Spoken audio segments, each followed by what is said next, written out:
Namaskar and a very warm welcome to all of you on this auspicious occasion.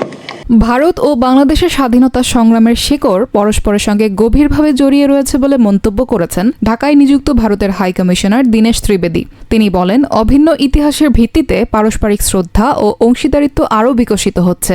Our nation is moving towards unprecedented momentum, driven by innovation, resilience, and the collective aspirations of our citizens.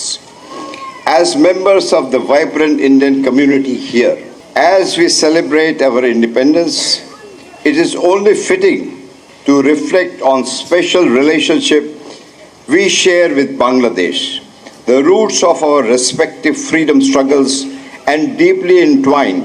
শনিবার সকালে ঢাকার ভারতীয় high কমিশনে ভারতের ৮০তম স্বাধীনতা দিবসের অনুষ্ঠানে তিনি এসব কথা বলেন। ত্রিবেদী বলেন, বাণিজ্য, যোগাযোগ, নিরাপত্তা ও স্বাস্থ্যসেবা সহ বিভিন্ন ক্ষেত্রে দুই দেশের অংশীদারত্ব এগিয়ে যাচ্ছে।